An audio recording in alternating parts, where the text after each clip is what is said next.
Ladies and gentlemen, boys and girls, warshippers of all ages, welcome to YouTube. My name is SeaRaptor, and today we are back with the First Look series, bringing you this first glimpse at Tier 10 Premium British aircraft carrier, HMS Malta. I know if you're like me, you are really excited to see more aircraft carriers come to World of Warships. Actually, I'm being a little disingenuous. I don't mind carriers. I'm one of these players that actually, okay, the super carriers I mind. The tier 11 carriers are kind of ridiculous. But like a typical carrier in a game doesn't bother me most of the time because it means I get to slaughter airplanes, which is one of my favorite pastimes in the game. Fewer achievements in this game give me the joy that the AA Defense Expert achievement does. I have loved that achievement from the day that I first earned it many moons ago, and I continue to love it. So I honestly don't mind when Wargaming adds an aircraft carrier into the game because it means there's more carriers out there for me to ruin. Now, one of the things about Malta is, you know, if you know the British carrier line, right, you have Hermes down at tier 4. Is it Hermes? I think it's Hermes down at tier 4. And she's kind of, she's okay. Furious at tier 6, for my money, is actually one of the better tier 6 aircraft carriers. She has her strengths and weaknesses, and depending on matchmaking, yes. But overall, that ship is very capable. Implacable at tier 8 has always felt a little toothless to me. I've always felt like she needed something more than she had. But tier 10... right, the current Tier 10 tech tree carrier, that's HMS Audacious, has always been a tremendous disappointment. For me, at least. I have never really enjoyed that ship. I've had some hilarious moments with it, particularly with the rocket planes. Because Audacious vomits so many rockets into that reticle that every now and then, particularly before they started nerfing rocket reticles a couple of years ago, you could just absolutely ruin some poor destroyer's day. To the point where I didn't like playing the ship because it felt rude, right? But now with the nerf to the rocket reticles, it just feels like Audacious is just more or less toothless. Like she has no purpose, right? Her HE bombs don't reliably pen the deck of, well, basically anything. Her torpedoes are okay, actually. The British torpedoes are actually quite solid. Pretty solid flood chance and so on. But they're kind of slow, a little hard to maneuver, a little hard to land on occasion, depending on the target. And then there's the rockets. And the rockets, again, you're vomiting a lot of them, but you know, against some of those high-tier targets, you're not penning a lot of things. You're really looking for fires. How is Malta different from Audacious? All right, so let's start peeling away the layers. There are some differences in here. There's some things that lead me to believe that this ship will perform significantly better than Audacious, to the point where we might actually start seeing high-tier British carriers in games past about, you know, tier 6, tier 7, tier 8, right? Because you'll see Implacable, Indomitable around at tier 8, but you almost never see Audacious at tier 10. Malta, I think, is going to change that, and I'll tell you why as we go along. All right, starting as we do with survivability, 66,500 hit points, 34% torpedo protection. This is a few more HP than Audacious, and same torpedo protection. This torpedo protection, by the way, is best in tier for a tier 10 aircraft carrier, tied with Audacious. That's nice. That's nice. And I'll talk about why I feel that way in a minute, partly because she's not that stealthy. Like, most high-tier carriers aren't hiding from anybody. Yeah, Malta suffers from this problem as well.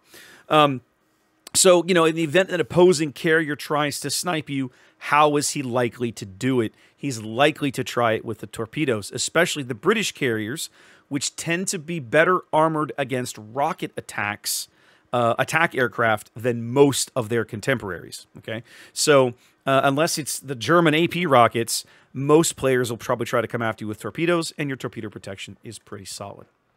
Speaking of armor, let's have a look. Do we retain the British armored deck? We absolutely do. In fact, it gets better. It gets better. Look how much of Malta's flight deck is armored. 102 millimeters, 4 inches of solid steel armored flight deck. Almost the entire flight deck. A little bit at the bow, this little tiny bit back here at the stern, but then a tremendous amount right through the middle. Just solid. The nice thing about this is, like I was saying, it means that the overwhelming majority of opposing HE rockets, by which I mean the small rockets, so we're talking about the American HFARs, the Japanese rockets, other British rockets, will shatter on this armor if they're coming in at the right angle. Now, if they hit you down here, like underneath the elevator decks, well, you know, on the flight deck, the side of the flight deck, yeah, that'll be a full pin, right? But if they land on the flight deck, you know, coming in at the high angle or something, it's going to shatter. That's nice. It gives you a little extra protection. Also means that smaller caliber and sometimes even quite a number of heavy cruiser shells falling on your deck at long range will shatter. And if you've tried to shoot at an Audacious, you know what you're up against. Audacious's armored flight deck is primarily like there's like a square in the center, right? And then it kind of, you know, burgeons out. You've got this 38 millimeters like around it, and then the 25s on the ends. You see here, Malta's flight deck is even better armored. So this is definitely a strength of the ship, in my opinion. We'll have a quick look at the Citadel, just so you know what you're up against, but it's a carrier, okay? So her Citadel, surprisingly, is actually, I mean, it is well above the waterline. That's not surprising. What surprised me when I looked at it was how small it really is. Now, she's a big ship, so comparatively, there's a lot of Citadel here to hit. But you know how some carriers, the Citadel tends to maybe favor the aft end a little bit, like, say, a Ranger. Malta's doesn't have this. It's literally straight through the center, so if you're aiming at this thing, shoot right under the superstructure, and you should get plenty of Citadel. Her belt armor, only 102 millimeters. I mean, if she's showing you the right angle, you will absolutely slap this thing silly. So the armor protection is really nice against opposing carriers, I'd say, and opposing cruisers that try to chase this thing down at long range. But against battleships, you're still going to get shot to shit, and that's just the way it is. Maneuverability and concealment. 33.6 knots, 1,220 meters, yikes, on the turning radius, 16.9 on the rudder shift. The speed is really good. She's a full knot and a half faster than Audacious. She's not quite best in tier speed. She still slots in behind her Curlew. Her Curlew, of course, over 34 knots. But this is good for second place, so that's nice. You have the ability to get away from most things. This thing will outrun a Hindenburg, right, for example, especially by the time you put a speed flag on it. The 1220 turning circle, though, is really bad. Now, it's not best in tier. I'm sorry, it's not worst in tier, right? I mean, Curlew is 1250, still runs away with that title, but it's up there, right? So she's a carrier. She handles like a pig. You kind of expect that. And again, the rudder shift, 16.9, not good. Not worst in tier, but certainly nothing to get excited about. So handling-wise, the speed is what you're really focused on. The speed is good. Handling, she handles like trash. Like it's a carrier. It's just the way it is. Detection. This is a big number these days for carriers. 15.2 on the surface and 12.2 by air. The 15.2 full stealth rig on the surface for this ship will get it down to a 12.3 detection on the surface. That is not best in tier. The Germans and Audacious still outclass her, but it is competitive. She's basically more or less tied with Nakhimov, right? Aerial detection is roughly comparable to that of the Americans, which both come in at a 12.4 unbuffed. I don't have the number for a full stealth rig on by air, but it should be something around, probably around 10-ish. 10-ish by air, 10-ish kilometers by air. And again, so you'll get spotted by planes. The goal, you know, with that kind of speed, keep moving, keep angled, find you a space to be, find you maybe smiling cover, and hide as best you can. All right, so let's talk about what we're really here to talk about, and that is the aircraft. Audacious, for her, all of her squadrons are Westland Wyverns. Malta here performs a similar trick, except all of her planes are Blackburn Firebrands. They generally, across the board, are a little slower and a little... It's hard to... I mean, let me check this again. It's per plane... I got to look at this. They're actually slightly less healthy per plane, but she puts up bigger squadrons and larger attack waves. If you've driven British carriers, you know that their gimmick is essentially they have some of the tankiest planes out there. They're not the fastest, but they're among the hardest to kill in terms of per plane health pool. And Malta continues this tradition. This is not Ark Royal, which kind of bucks that trend, okay? So 137 knots is pretty slow. Again, not worst in tier, but you aren't that far ahead of Roosevelt, which is worst in tier, okay? These planes are a smidge slower than Audacious, just a few knots, and literally like tens of hit points less. I think, for example, here on the attack aircraft, Audacious's planes come in at 2280, and you see here Malta's come in at 2190. So you're talking about, was it 190 hit points? 90 hit points less per plane. So very, very, very comparable. The main difference is how quickly Malta regenerates. Typically, the British carrier penalty for having tanky planes is that the planes take forever to regenerate. Malta does not suffer this problem. 64-second reload time on her attack planes, you see there, is the fastest in the tier. So that means that her planes are fairly tanky, and she regenerates losses better than the overwhelming majority of her, like pretty much all of her contemporaries. Even faster than the German planes, which are way, way easier to kill than this. So this is a ship that, in my mind, just looking at the numbers, does not mind taking plane losses to press home attacks. Even in a situation where another carrier might go, nah, that's 3 ships stacked together, I'm going to take too many losses. A Malta driver might go, you know what, screw it, I don't care. In 3 minutes, I'll get back these planes anyway.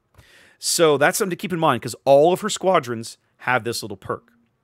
What are the main differences? First is the number of planes on the deck. Audacious cocking in at 14, Audacious coming in with 18 right now. Remember, she's still in testing. This is all subject to change. But at the moment, Malta comes in with more planes on the deck, and they regenerate faster. She gets a full squadron and a half on her deck. Now, the other thing is that her squadrons go up in squadrons of 12 and attack waves of 4. That's different than Audacious, which goes up in squadrons of 9 and attack waves of 3.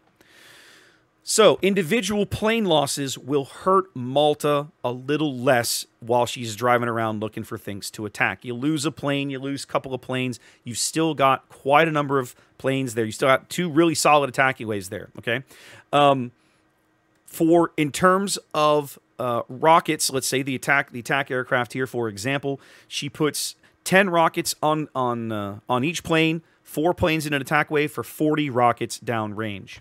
Audacious, for comparison, puts 14 rockets on each plane, 3 planes in an attack wave for 42 rockets downrange. So they're very, very, very comparable in terms of total potential damage out of that rocket strike. What we don't know, what I can't know until I play this ship, and what I wouldn't be able to talk about if I had played this ship as a first look video, is what does the reticle look like? How long does it take to spin up that rocket attack? Because if you've driven carriers, you know that, for example, the Soviet rockets are very difficult to use on smaller targets because of how long the giant gap between pushing the button to start the attack and then how long it takes the rockets to actually fire.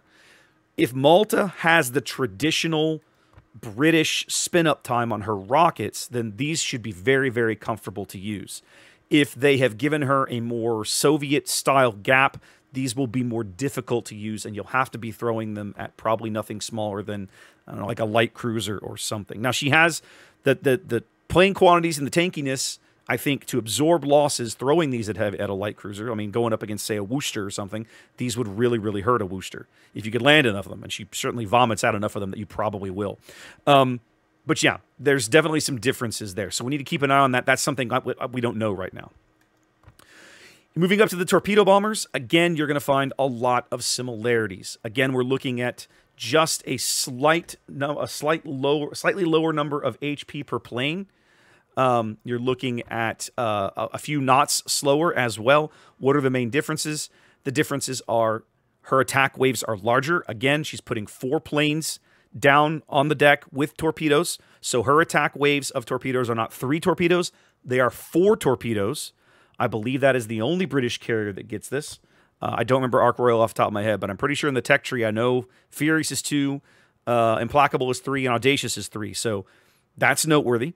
It is the exact same torpedo carried by Audacious. So you're getting 35 knots of speed, a 6,000 point alpha, and a 51% flood chance. That flood chance, by the way, remains best in tier at tier 10. Now, I'm not counting the super carriers. I'm really looking at her against tier 10, so don't hold that against me. I don't have that data right up in front of me. But 51% remains really, really good. Best in tier for tier 10 aerial torpedo flood chance. One of the things about the British carriers that we've always sort of kind of known, but they've really, in my experience, have really struggled with, has been the idea that you're supposed to use them to stack damage over time effects, right? The torpedoes have really good flood chances. I should be carpet bombing them with HE bombs and lighting fires on the deck. In practice, that sometimes, I won't say sometimes, much of the time doesn't work, or at least it doesn't for me. Maybe other people have had good experiences with it, but I have traditionally struggled with it very, very much. So, but bottom line is, these are still really good torpedo planes. If you've driven an Audacious, you're used to this torpedo. You're not used to the plane. The plane is different, but the torpedo, the speed, the alpha, all that stuff is basically identical. You're just putting one more torpedo into the water with each wave. And again, these torpedo planes regenerate every 64 seconds. That is best in tier by like almost 50%. Well, it's not. Immelman is their 68. But if you take Immelman out, she blows everybody else out of the water. Hakuryu's torpedo planes don't regenerate this fast. Now, Hakuryu's torpedo planes are more dangerous, right? Her torpedoes hit harder and they move faster. But still, against a slow-moving battleship on the broadside, these things should do good work. Like, you should be able to get lots of good work out of these. So far, the two squadrons are very, very comparable to Audacious in the tech tree. Where Malta takes a huge right turn off into the weeds is the level bombers. Malta's level bombers do not drop high explosive bombs. They drop armor-piercing bombs. But as I understand it from reading the notes and everything, they will still be like level bombers, like carpet bombs with AP bombs. So this will be very, very, very different. You see there, her squadron size is 15, so she's putting up 15 planes, 5 in an attack wave. So again, you're getting 3 attack waves, and then each plane is dropping 4 bombs. Those individual bombs are the lightest AP bombs in the tier. They only hit for 4,300 apiece. They also do not have a tremendous amount of penetration, only 109 millimeters by the numbers. What does that mean? Well, it means that against battleships, these level bombers will probably not do much more than bang up their superstructure. Depending on the battleship, you will probably get some deck penetrations. I mean, certainly if you drop them on a French battleship, right, you might get some full pins. What you're not going to get are Citadel hits on battleships. I think just about every battleship in the game, between the deck armor and the Citadel roof in her matchmaking bracket, you're not going to get anything. You're not going to get Citadels, okay? Can you get Citadels against cruisers? You probably can, right? I'd have to sit down and look at like every individual cruiser to come up with some numbers, but the bottom line is there have to be cruisers out there between their deck armor, their Citadel roof. You absolutely should be able to get Citadels against at least some cruisers in her matchmaking bracket. You should also, and this is where I think I'm really curious to see how these bombs perform, these AP bombs should absolutely maul opposing carriers. Again, non-British carriers. So if you were able to drop these on the deck of a Lexington or a Midway, like, you should really screw that guy up. Like, you should really hurt him. I don't know if you'll Citadel him, but just the full pins alone should count for a lot. I mean, we're dropping 20 bombs at 4,300 points of damage a pop, okay? If they are all Citadels, statistically basically not possible. That's 86,000 potential damage. A full penetration hit does 1/3 of max. So if we take 1/3 of 86,000, you're looking at just under 30,000 damage. So if you can land, let's say you land 15 full penetrations out of these things on a Midway, right? That's probably, what, 18 to 20,000 damage? Yikes. And these planes are tanky enough, you can probably pull it off. Now, remember, they're slow, right? These are among some of the slowest planes in the tier, but they can soak up the AA on the run in, which is good because these level bombers are going to absolutely take it in the teeth from flak and short-range AA to deliver these bombs to a target. But if you pick the right target to drop them on, I think there's a lot to like. I'm really curious to see two things. I expect the torpedo reticle to be more or less the same. You know, the lineup time and everything basically be the same as Audacious. I want to see the rocket reticle. I want to see the rocket delay time. And I want to see the same thing out of the AP bombs. Because I think those two things are really going to drive the effectiveness of Malta's air group. We'll have a quick look at her anti-aircraft suite before we call it a day, because this is relevant to a carrier in a world where we talk about carrier snipes.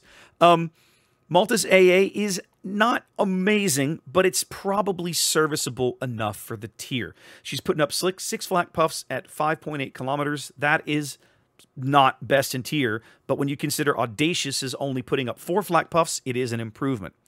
Outer Bubble is, come here, there you go, 144 DPS. Again, not quite worst in tier. That crown still belongs to Audacious. So it's a little, it's a step above Audacious, but it's still not great. The difference is Audacious has a punishing mid-range aura. Malta kind of doesn't. Malta actually has among the worst anti-aircraft or mid-range auras at tier 10. In fact, statistically, it is the worst. 312 is really solid for like a cruiser, but for a carrier, kind of hurts.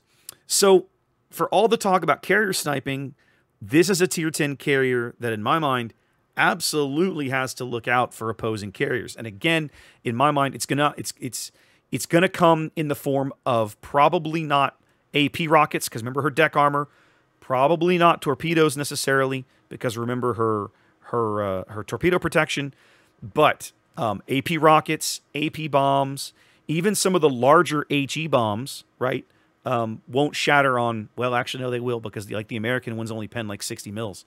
So yeah, even the large HE bombs. Now that I think about it, if you're a midway trying to snipe this thing, you're kind of in trouble. You're going to have a hard time, right? You'll eventually get there, but it'll take you way longer than you want it to.